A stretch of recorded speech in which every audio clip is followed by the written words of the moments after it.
telling you, this is just not the most unluckiest day ever.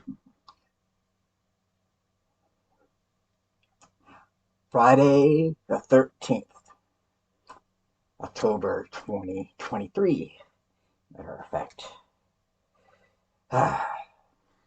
Well, we got a lot to go through because we want to tell you what we're getting at. Why Jason Voorhees deserves your love.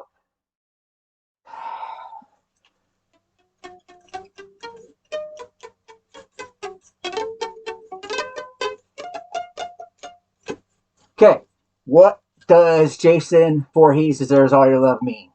It means of all the slasher killers of greatness, film-wise,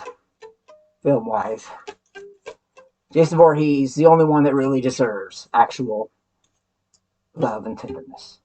And we're going to explain why. By going through horror film icons. Let's start with Norman Bates and Leatherface. Why are we starting with those two? Because they have the same MO. They are opportunist killers. They're like spiders. You know, you stumble into their web and then they kill you. They're actually supposed to just, for the most part, just normal people with really bad mental issues. And actually, in real life, both of them are partially based on the actual serial killer of Ed Gein. If you want to know more about that, then look up Ed Gein and all that, and you'll understand why. Next on our list, the Halloween's own Michael Myers.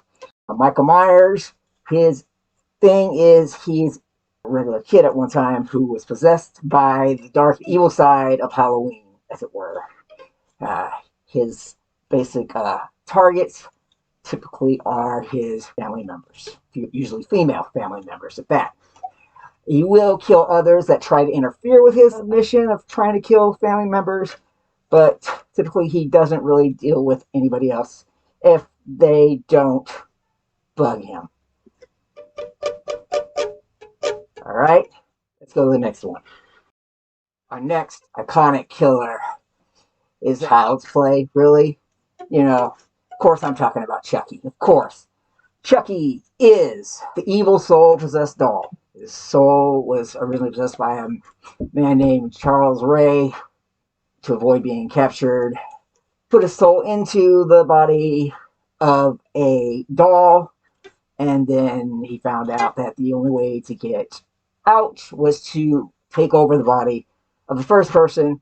He revealed that he was actually Charles Ray.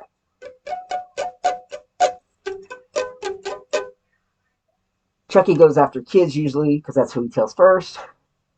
And, of course, anybody who gets in his way. And his original soul is a killer anyway. He was a killer before he became Chucky the doll.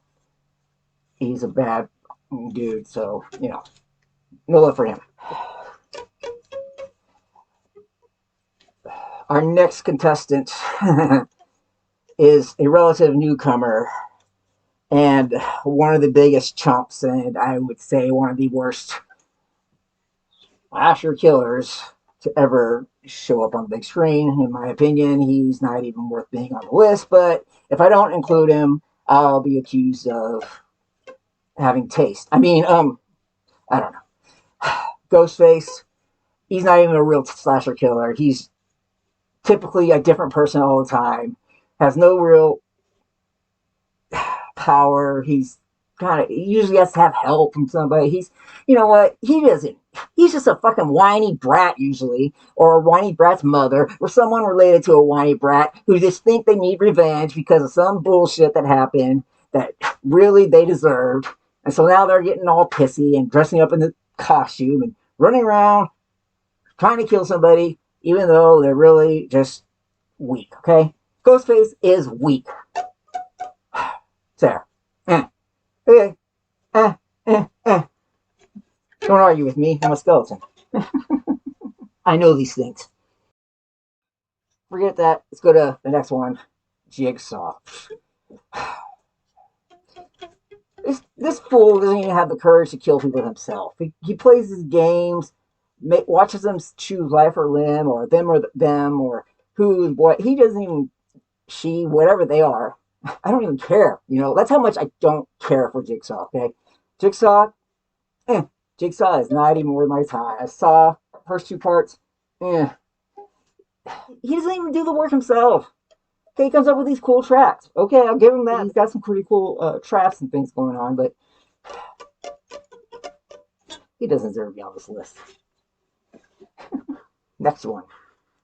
All right, we have one more to go through real quick of killer slasher icons that don't deserve your love.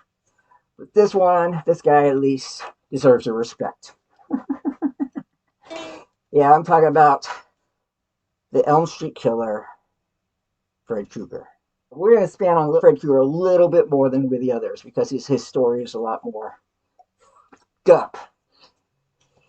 He was a child molester and killer, got busted, went to trial, got off on a technicality. Everyone knew he was guilty. So the parents of the kids that he murdered got together, hunted him down, and burned him.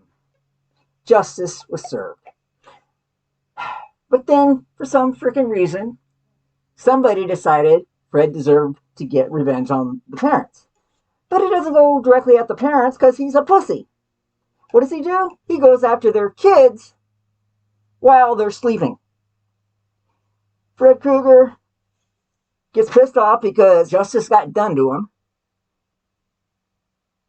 And what does he do? He goes after kids while they're sleeping, like the pussy Fred Krueger is.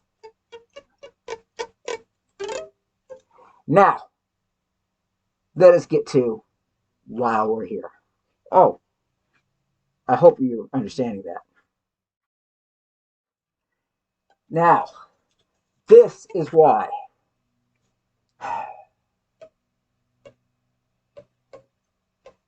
The icon with hockey mask from the Friday the 13th franchise celebration of today, as you see this, Jason Voorhees of Crystal Lake. Let's go back to his story real quick. Jason Voorhees was born handicapped, disfigured, mentally and physically. And so he was teased and bullied because of this throughout his young and short childhood. Then, while at Camp Crystal Lake one summer, he was being bullied yet again by other camp kids, little fucking brats who don't know any manners, don't know how to behave in society, and their parents probably suck. And of course, there are the camp counselors who neglected their duties because they were out fucking. They were out fucking around, and because of that, because they weren't paying attention, Jason Voorhees ended up drowning as a result of bullying. Okay, this is why already you should understand why Jason Voorhees deserves your love. He was a victim of bullying and neglect.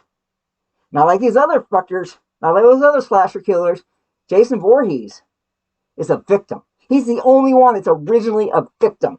All those other fuckers, they're just straight killers who kept killing, who just killed and were killers. Okay?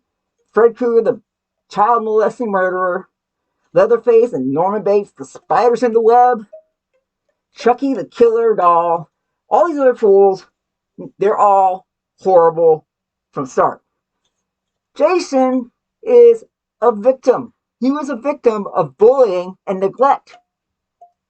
So what happened? He gets killed, and his mother goes on a rampage because her son died.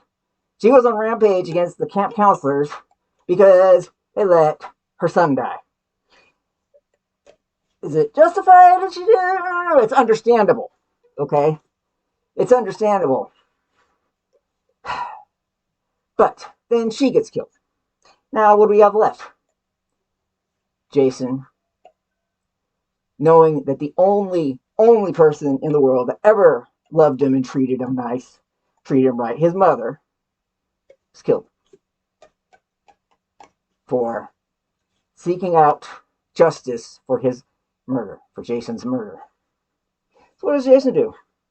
Well, he comes back and he goes on his own rampage. And he pretty much just, see, this is where Jason becomes different too. Jason, he doesn't leave to go kill people. He doesn't hunt people down unless they come to his home. His home is now Crystal Lake. He doesn't have any desire to leave there, but people keep showing up. And it's not like with Norman Bates or Leatherface. They're unknown. They're waiting for some unfortunate persons to stumble into their web. Camp Crystal Lake, or Crystal Lake, is, well, after years, known for a reputation of don't go there unless you want to die. Especially people who want to go there to start fucking in the woods, which Jason doesn't appreciate, because guess what? That was a contributor to his death. Of course he doesn't want people fucking on his property. He doesn't want people around him. He doesn't like people. They suck. As far as he's concerned, all people suck. It doesn't matter. The only time he's ever left Crystal Lake is when he was taken out through other people's means. Manhattan.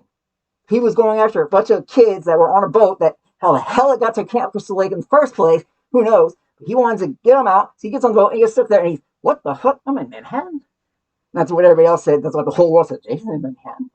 But it's alright. It's alright. The other time, when he got blown up and Jason Goes to Hell. So Jason Goes to Hell, he actually dies twice. How many of the other slash killers die twice in the movie? He dies in the beginning. Jason dies at the beginning of Goes to Hell and at the end of Goes to Hell. Oh my god, that scene when he busts off the floor and Jason Goes to Hell after he finally gets into his sister's body.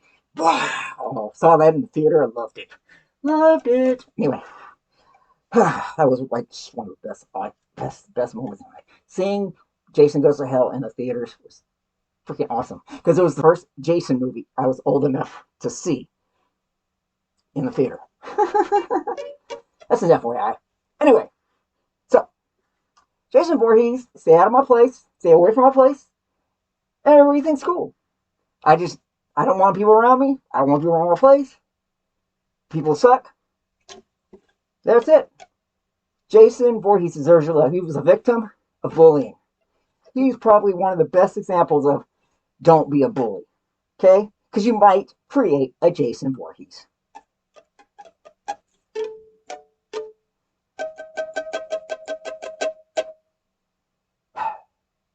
See you later, y'all.